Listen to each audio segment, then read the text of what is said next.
get elected to a position, they come in, they're given a packet, and they follow through with it.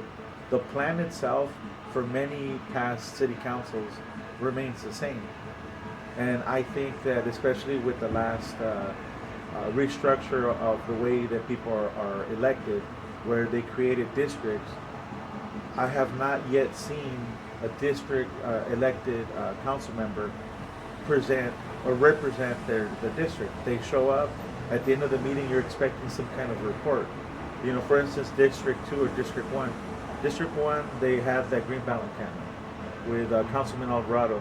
I never once heard him say, you know what, I'm here, I'm representing District 1. As your elected official, I want to present what the people have been stating here, which is we have a camp, we need support. No one's doing that. So it defeats the purpose of electing a district council member. And until we have that, we're not going to have the representation that we should be having, like on empty buildings. Right. Now, talking about the rents going up, why do you think that is? Is it because of speculation or people are greedy? I heard one candidate last night saying something about why is everybody picking on property investors? Are people putting investments first before people, or what's going on there? All right. You know what? I know that there's business owners that you know are, I guess, they're not at the level of like a property manager. So you know these people are struggling. They're trying to run a business. They get concerned when you hear any kind of increase in like a vacant tax, or they get worried when they're able to rent out their spot. It fails and then they leave, so they become concerned because they have to pay out of pocket. But I think the real problem here is not the private owner that owns one building or like two small businesses. This affects property management companies.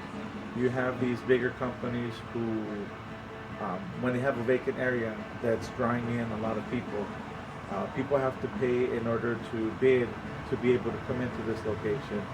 And it does create profit for the property manager. But overall, we see it throughout California. We see the cost of life going up. We start hearing like Measure W. People are talking about this possible increase in taxation.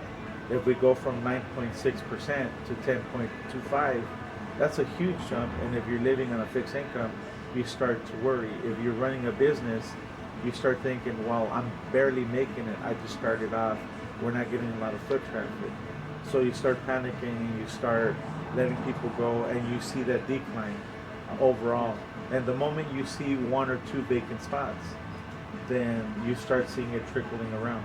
Just like your neighbors, when you see a neighbor sell their home, then you see a couple of other houses pop up, you start becoming concerned and you start losing that interest of who wants to come in and run their business.